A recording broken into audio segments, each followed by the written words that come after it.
Well,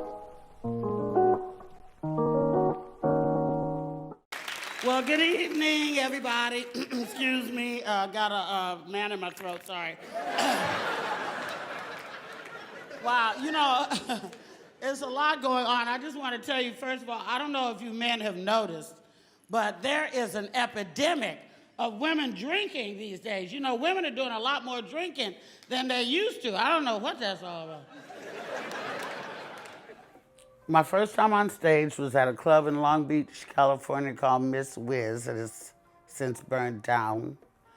I went there because my roommate in Long Beach, when we lived in Long Beach in good old days, fly chicks in a Long Beach apartment with balcony, you know, lovely ocean breeze and all this. My girlfriend, my roommate, was dating a comedian. This comedian was the host at this comedy club in Long Beach, Miss Wiz. And he would hang around the house and he would hear me just talking trash. And he thought I was very funny. And he said, I run a comedy club. I host on this night. If you ever want to come down, you know, I'll put you on stage the minute you come in. And I'm like, I don't want to be no damn comedian. In my high mind, I wanted to sing background for Luther. I'm like, I'm gonna sing back. I'm not trying to be no comedian. This is, you know, fantasies. And and to this day, I don't write jokes or anything, but I did have a couple of stories that I thought was really funny. And I've never been one to like practice, like with my friends. I just do it. I just get on stage and do it.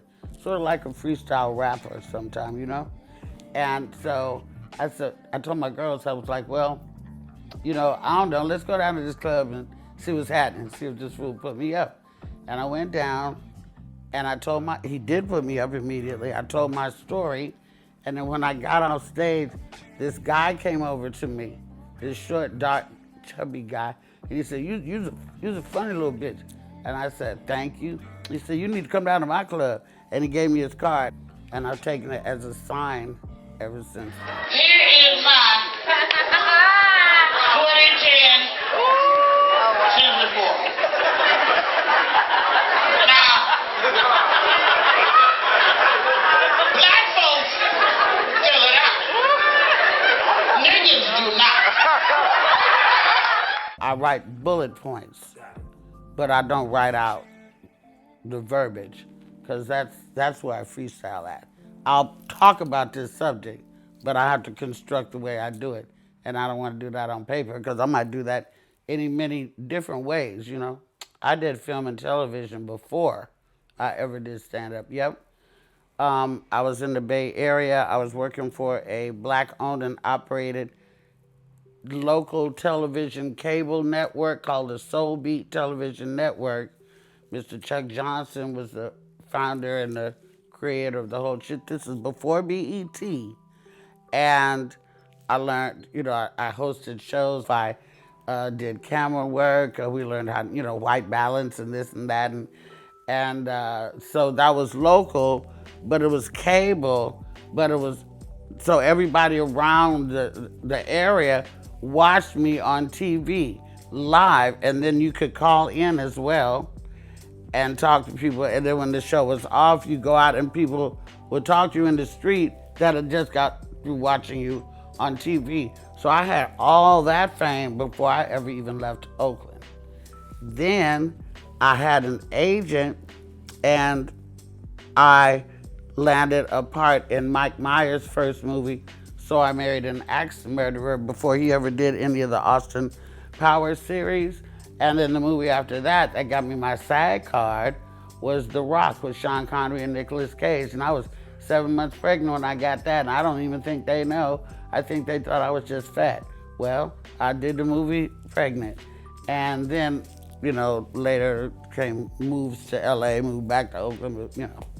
It's, the hurdles haven't really been hurdles, because I'm a fighter, so I just fight through them. Got a matching bra and panties since 1979, shit. I went to Victoria's Secret. And I went in there and I tried on a song, a flesh tone one, right? I thought we was gonna play peekaboo. So I put put the thong on. That thing rolled up on me like a rubber band on the newspaper. I said, now wait a minute. I know I put it on.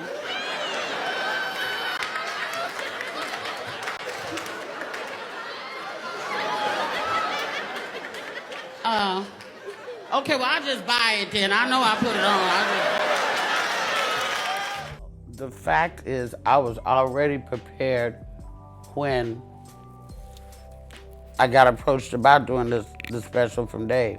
I was ready to film that night, period. Because I stay ready. It's just that once you get chose to do it, then you have certain parameters, you want to do certain time, this, that, so you have to pick what bits can I do within this time frame that are gonna hit, and be out. Right. And so I already had that ready. It's amazing because I know it was God, because my set was the least of the things I was worried about. Really?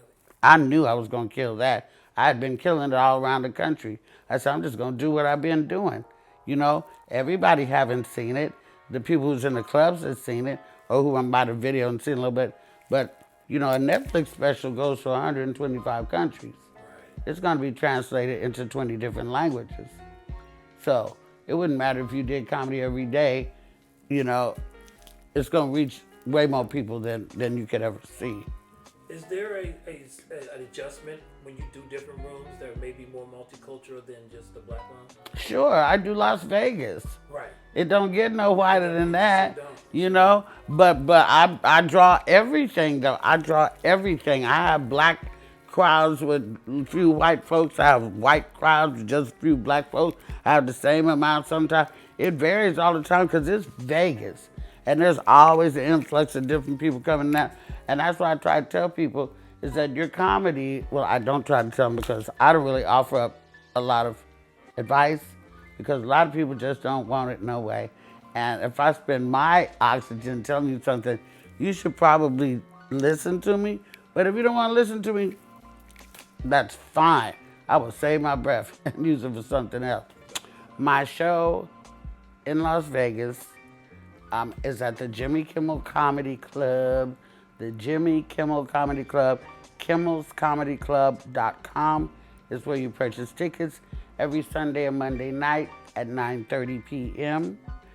Well, I don't know when it's gonna air, but okay, basically, I got 2 more weeks for the Monday show to be at 7:30, and then it's gonna be, both shows will be at 9:30. It's located in the Link Promenade, behind the Link by the Flamingo, under the big high roller Ferris wheel. And, be there through the end of the year, including on Christmas night. And we're working on New Year's, and, it's gonna be lit. So you don't have to really beg people to come to Vegas, Everybody's looking for a reason to come to Vegas, and I'm really excited to be out there, and I hope that, y'all come out. Hi, my name is Luenell, the original bad girl of comedy, and you've just been buzzed. Bzzz.